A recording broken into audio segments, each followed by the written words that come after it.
In this video, I'm playing hide and seek with some of the most invisible creatures in the ocean. I'll be exploring the rocky shallows, the sandy slopes, and the deep reef in search of creatures that have evolved over millions of years to be almost invisible. One such creature is the deadliest fish in the ocean. Which just so happens to be sat right in front of me. Be honest, you missed it, didn't you? Have you spotted it yet? It's here. The estuarine stonefish. The creatures are hiding, and I'm seeking, and there's one critter in particular I'm looking for that is so camouflaged it was only found 50 years ago by complete accident. Oh, I can't believe I found it! But throughout this video, I'll also be putting your seeking skills to the test. Let me know in the comments how many you spot, although I bet you won't get the first one. Oh, there's something just there I was hoping we'd find. Can you spot it? How about now? So this fish here is the Indonesian devilfish, and they are one of the best hiders in the ocean. Usually they're buried under the sand, but this one's walking around on the reef, and you can see how the colours, patterns and texture on his skin perfectly match these rocks. And where there's one, there's often more. I've just found a second one of them just here, and this guy has some of the most ridiculous camouflage I've ever seen. Now, these devilfish have a couple of crazy adaptations.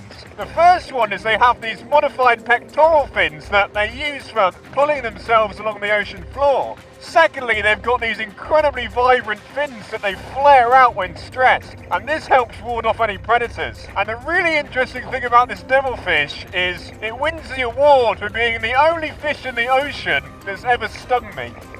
These devilfish use background matching and contour disruption to stay hidden amongst the algae and cyanobacteria on the rocks.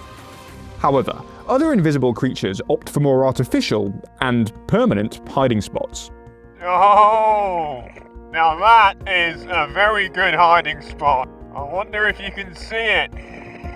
So guys, tucked up inside this tyre is something very interesting. Although there's loads of good natural hiding cavities on the reef, many creatures make use of artificial structures like this tyre just here. But all of these rocks and pebbles just here are a bit of a giveaway as to what's hiding inside. Have you guessed what's in there yet?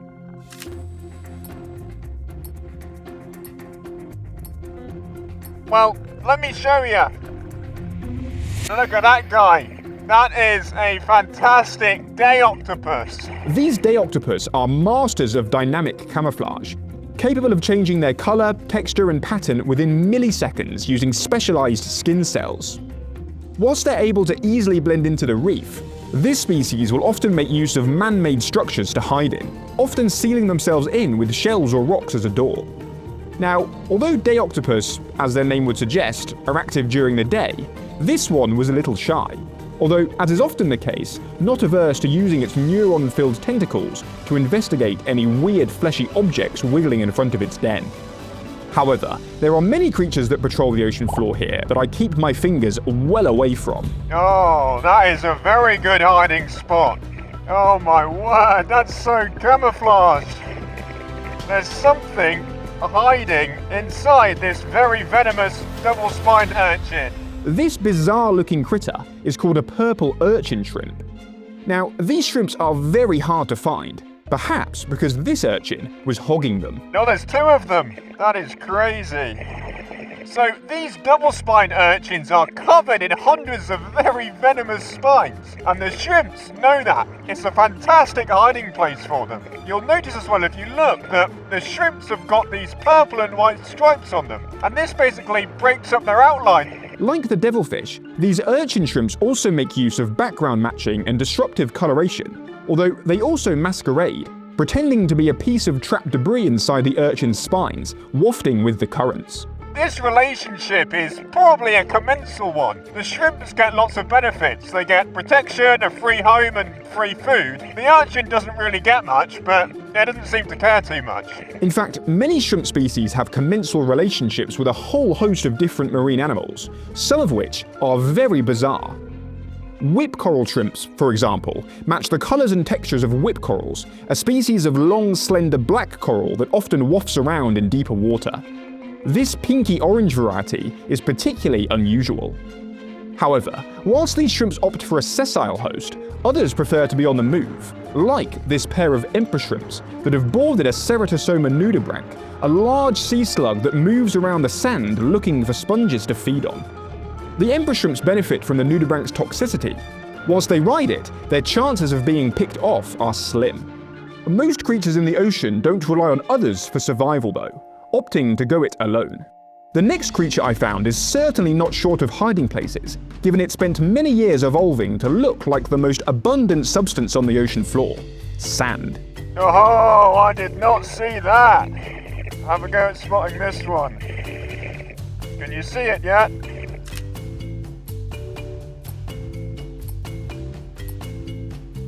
How about now?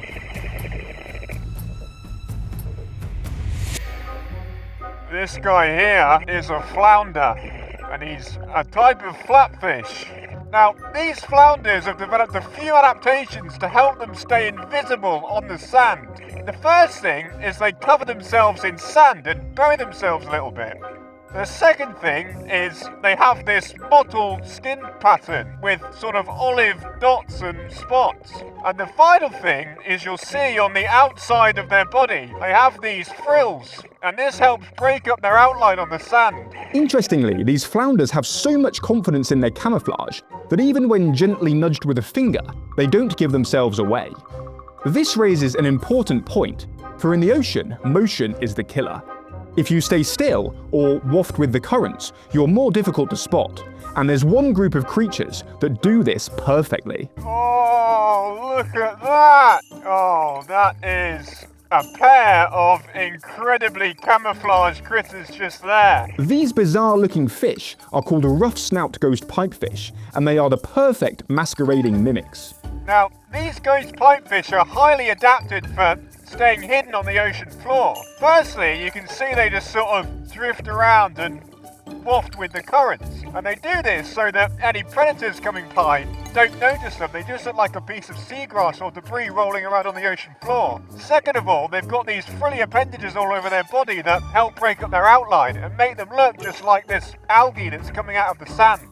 You'll also notice that they stick near the bottom, and for good reason, for whilst they might be well camouflaged, their shadows are not. Now, the interesting thing about ghost pipefish is that they live a lot of their lives out there in the open ocean as pelagic critters, and they only come to settle back down on the sand when they're ready to spawn. So, the larger of the two here, the white one, is the female, the smaller one is the male. During the courtship process, the female's pectoral fins fuse together, creating the perfect pouch for hundreds of developing eggs. Once these juvenile ghost pipefish hatch, they'll float off into the blue. However, it's not just the ghost pipefish that have perfected masquerading. Oh, yes! And we've just seen the ghost pipefish over here, and there's another creature just here that's a close relative. It looks very much like this stuff. I wonder if you can see it. Can you spot it yet? How about now?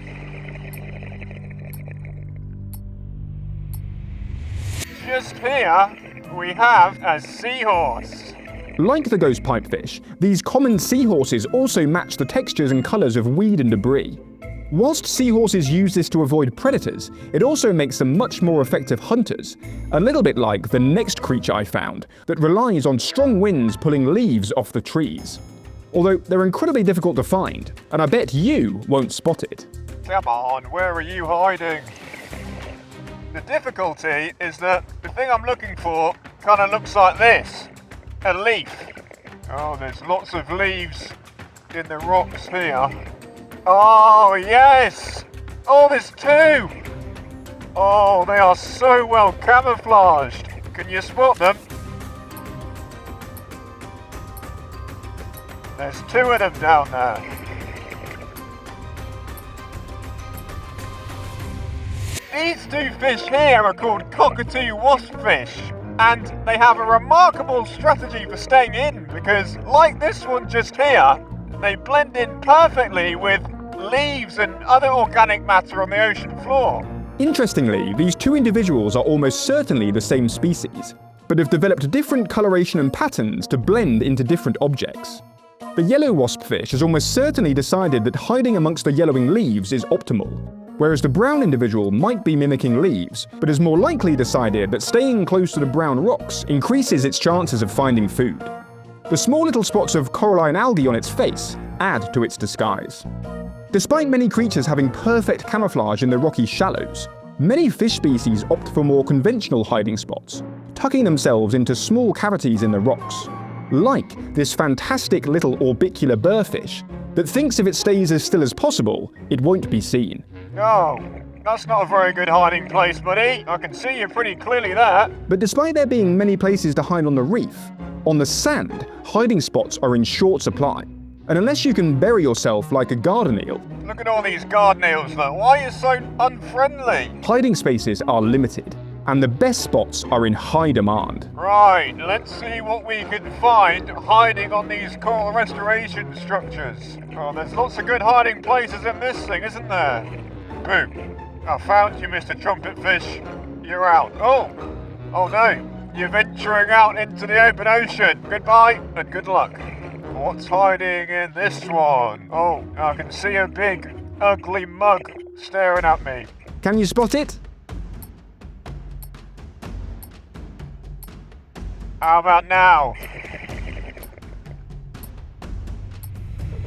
Yep, that's another highly venomous reef stonefish, with nothing but its eyes, mouth, and 13 venomous spines sticking above the sand. Oh, and a porcupine fish. What else?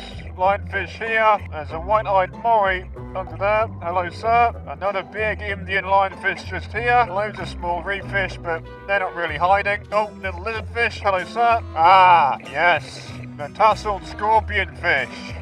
He'd love to be as dangerous as the stonefish, but he's not really. Still, very well camouflaged. Well played. Anyway though, you guys have all been found, so you're out. Unfortunately, better luck next time. What's under this one? Oh, batfish, you're out. Sweet lips, you're out. What do you want? Stop squaring up to me. I've got some seeking to do. I can see a load of tails. What have we got in here? Ah, a big school of striped catfish. I'll stay away though, because I know you're venomous. You're out. You're out. You're out. You're out. But whilst most fish hiding on these restoration structures are either too big, the wrong shape, or just bad at hiding, some do make a little more effort. This trumpetfish is doing a fantastic job of staying hidden in amongst the long arms of this sponge. Oh, he just caught something. These trumpetfish can also develop lots of different colours, but this one appears to be a sort of purpley colour which helps him blend in perfectly. This is just a baby though. They get a lot bigger than this. Ooh. You are out. You don't have to leave your sponge though. Sorry, buddy. Oh, you've clearly taken it to heart. The creature I had at the top of my hit list, though, isn't found in the shallows. To spot it, I needed to go much deeper. Although there were a few things left to find on the way, including a pair of razorfish that clearly didn't know the rules of hide and seek. So, this guy here is not hidden now, but watch this. Oh, there goes one. No, that was not going to do it, but we got one to go in the sand. But the razorfish disappear for good reason, for the sand is a dangerous place. Oh, yes. Oh, this is perfect for the hide and seek challenge. Oh, can you see it? Oh my word. How about now?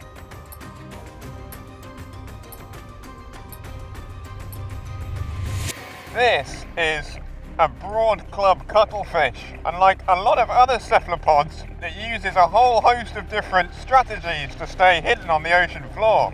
Oh, I think he's about to take off. Oh, there he goes. But this cuttlefish didn't take off out of fear. It did so to hunt. Wow! He just caught something in the sand. Whoa, and again! In chameleon-like fashion, these cuttlefish rapidly shoot out a pair of feeding tentacles to catch crustaceans and other food items scurrying along the ocean floor. And they are often very hungry. Whoa! He got one! Oh, we're in reverse now. We're going in reverse. Oh dear. Whoa! Oh! You can see as well how the cuttlefish is flashing loads of different colours, and this helps it hypnotise and confuse its prey. It also helps it blend in perfectly with this sandy substrate. Well, oh, he missed. Whoa! Oh, we got that one, I think. You can see how those mouth parts all flare up as well. That also helps them confuse the shrimps that are crawling around on the bottom. But he's flashing some absolutely crazy colours now. Hello, sir. I hope we're helping and not hindering. Whoa, you got another one. But this cuttlefish isn't the only critter with an appetite for crabs and shrimps, although some are a little less athletic. Oh, look at this little chubby guy. Oh, that's got to be the cutest little pufferfish I've ever seen. I think this is a map puffer, and if it is, when they get fully grown, he's going to be about this big. But at the moment he's just a juvenile and he's got a slightly different colour pattern. He's much more brown, which helps him stay camouflaged against the sand and these algae leaves here. And this is interesting actually because it shows how creatures change their methods of hiding as they get older. When they're young like this one, he's brown to blend into the mucky substrate. When he gets older, he becomes very poisonous and therefore doesn't really care. He's got a big old fat belly on him though, so he's obviously feeding pretty well. But whilst this cute little map puffer will eventually morph into an ocean giant with guillotine-like teeth and a body full of tetrodotoxin, other creatures start their lives in tiny form and end them in slightly less tiny form, including the rare creature at the top of my hit list. However, if you know a thing or two about spotting critters in the ocean, you'll know it's a lot easier to first find the places where the things you're looking for like to hide. Oh. This sea fan here looks like a good place to find the creature I'm looking for. Where are you hiding? Is there one in here? Oh, there is! Oh! Have you spotted it yet? How about now? The creature we're looking for is just here. This is Hippocampus bargavanti, the pygmy seahorse. These pygmy seahorses definitely win the hide-and-seek world record, staying hidden from humans until 1969, when George Bargavant, who was examining a Gorgonian sea fan under a microscope, stumbled across one by mistake. Since then, many more different species of pygmy seahorse have been discovered. Now, this little guy is particularly special because he's actually yellow. Most of these individuals have pink nodules rather than yellow ones, so this is a very rare find and I've never seen one like this before. And like other seahorse species, these pygmy seahorses have a prehensile tail that they wrap around this Gorgonian sea fan to anchor themselves in place, and they jump around all over the place looking for food to pick off. Whilst this is an amazing find, this game of underwater hide-and-seek is never-ending, and I've only just scratched the surface. If you're new here, make sure to hit that subscribe button, and if you want to see some of the other crazy critters I've found underwater, you'll probably like this video.